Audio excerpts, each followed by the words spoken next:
Hey everyone, Stephanie Denman here from the Denman Homestead, and today you might have joined us on our live where we were outside working with the bees. If you missed the live, you can go back and watch it. But Buddy and I took some frames from our hive and we made lots of honey with it. Well, we didn't make it, but we robbed them and now we are enjoying their honey. I'll show you.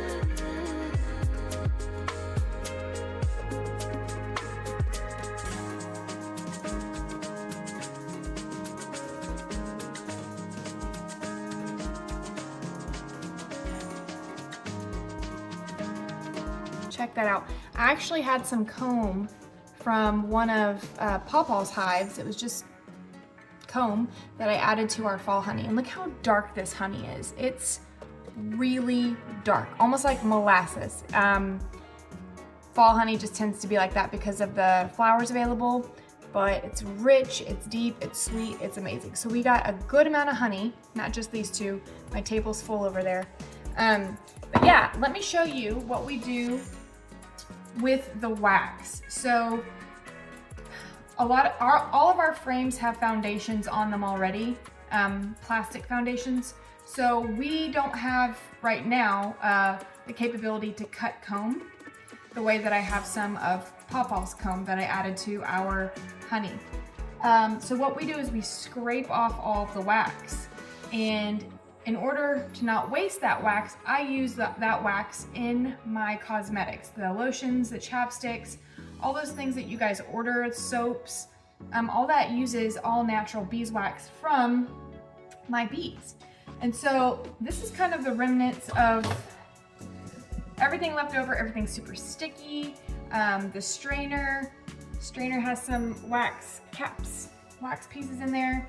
Specifically, this bowl has a lot of pieces in there, and I try to get off as much as I can because it's not good for our drainage. We're on a septic, so you really don't want wax going down into your pipes and things. So I try to get every little bit off as I can before I put this in the sink to be washed in a minute. But what I'm going to do in order to reserve this wax, I've had it in a strainer and it's been sitting over a bowl collecting maybe like a half a cup of honey left over from this just sitting and dripping. So what I am going to do now is, see, this is what I have left over from that, which I will use. I'm gonna take a little crock pot. Now this is probably too small, but it's what I have right now in front of me. And I'm going to put this, actually, I don't wanna make my life harder. Let me get a larger crock pot. Hold on one second. Okay, I got a little bit of a larger crock pot here. And what I'm going to do is, and it's fine to use your food safe crock pots. Some of my crock pots are strictly for soap making and stuff like that, but this is food safe, this is food grade, this is honey, this is wax. You can actually eat it if you wanted to. It's not going to hurt you, maybe if you ate a lot of it, but there's plenty of people who chew on this like bubble gum. So what I'm doing right now is I'm just scraping all of this wax into my crock pot, just like that.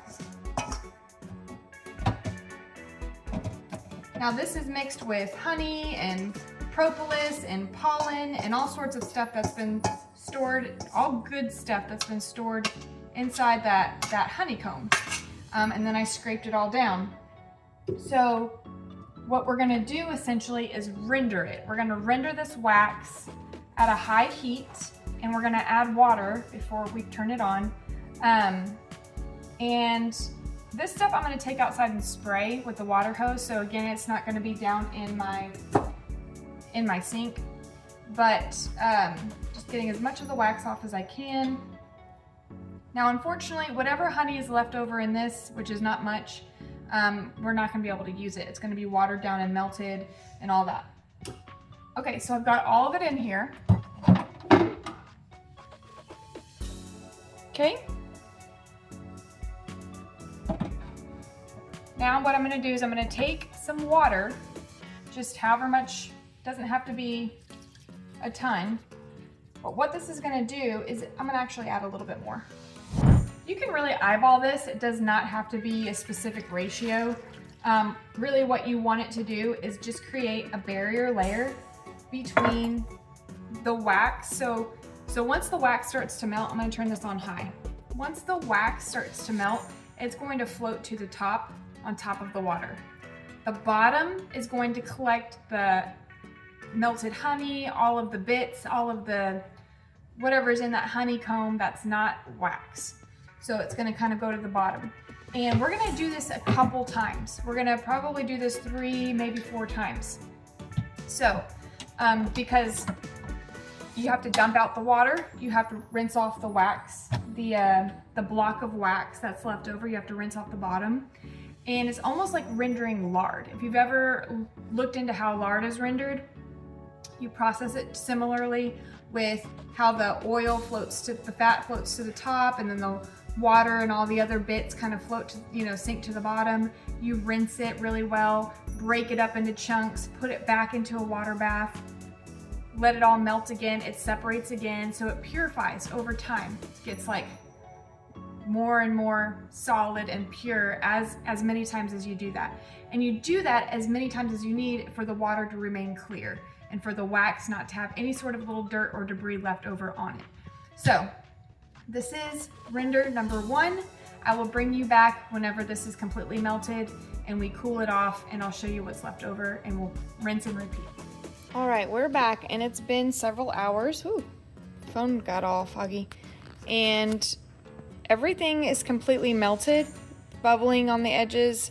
It doesn't look good. It actually looks like a mud mess. And but you can tell right along the edges that yellowish tint. That's good. That's a good sign. So we've got some wax in there for sure. And so what we're going to do now is we're going to get a clean bowl and some cheesecloth, and I'm going to set this up so we can strain it off. And what this is going to do is it's going to collect a bunch of debris, bee parts, other kind of gross stuff that ends up in the wax, and pollen and other stuff that just isn't good for a solid block of wax. So I'm just going to cut. And because I have to do this a couple times, I'm just going to do 1 layer of cheesecloth. That's going to help me save my cheesecloth for the other 3 or 4 times I'm going to do this. I'm just going to take some clothespins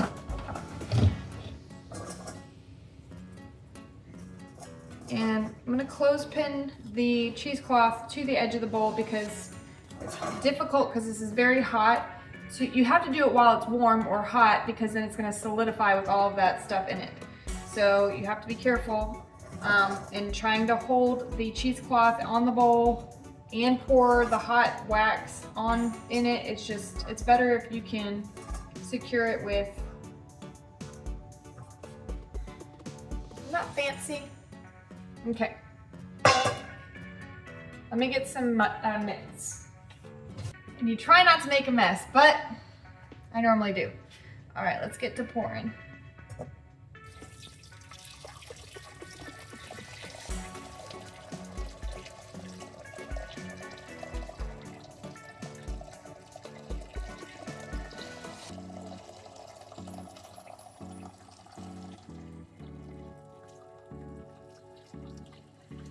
You also want to make sure that your bowl is large enough to hold the liquid you're pouring into, because if it spills out, then you're kind of in trouble.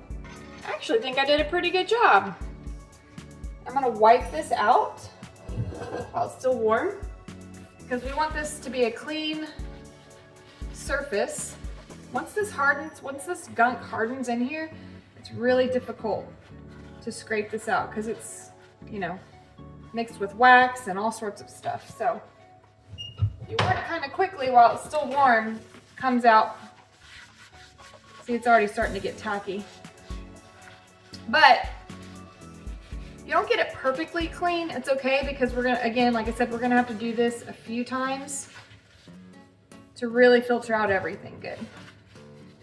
This next time we do it, you're really gonna be able to tell. This is the sludge. I'm going to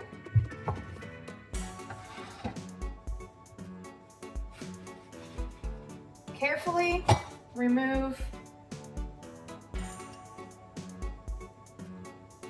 It's already starting to cool and the wax is starting to grab onto the edges. What I don't want it to do is slip down and dump all of this stuff back inside the bowl. That's what we don't want. Just kind of slowly taking and gathering.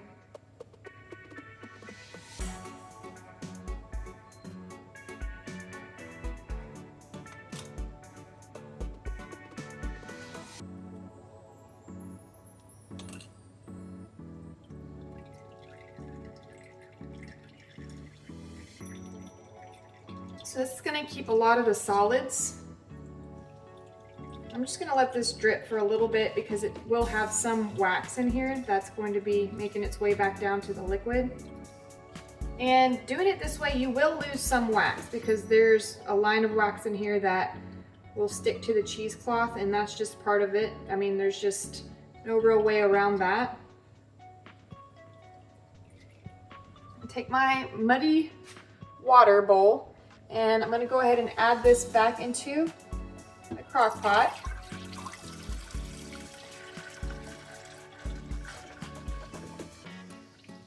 Okay, so this is in the off position. I'm going to add some fresh water, just a little bit to this, and I'm going to add some cool water to it. Not cold, but cool. And it's going to help it cool off and solidify into that top brick.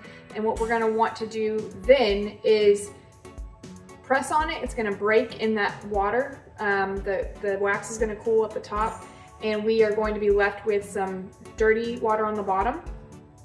We're going to rinse off that slab and do this whole thing again. All right, I'm going to leave the lid off, and it's going to help that to cool faster and to get that wax on the top. Okay, so same day that we started this, and you can tell that it's solidified on top. It's still quite warm, but got the dirty water on the bottom, and you still got a good amount of residue and pollen and whatever particles are trapped in the wax. So what we're gonna do is we're gonna just, whoop, that's hot, yeah. Pop this guy, get some of these little bits and pieces, see at the bottom right here? How we need to wash this all off. And we have to wash this off outside because all of this contains little particles of wax, and we don't want this in our sink. So it's getting really late and it's already dark, so I'm just gonna leave this just like it is, and it's gonna cool off some because this water is still very hot. And it's just gonna come out in this solid, for the most part, the solid circle, making it easy for us to rinse off the bottom, pour off all of this liquid, and start fresh. Okay, good morning. This is next day, and let's see here. Let me try to get this out with my one hand. Hold on. All right. So as you can see, it's actually starting to clear up. I've only done one strain and pour and rinse off, so I went outside and rinsed this off. All this little stuff right here, this is like little bitty tiny particles of like wax beads and kind of just bits and pieces of the comb that aren't solid wax. And the water is not clear yet. It's still kind of a murky yellowish brown.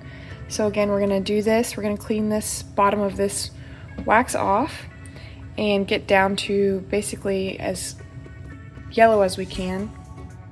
And then we are going to break this up into pieces and remelt this into water again, and until it's solid yellow with no discoloration.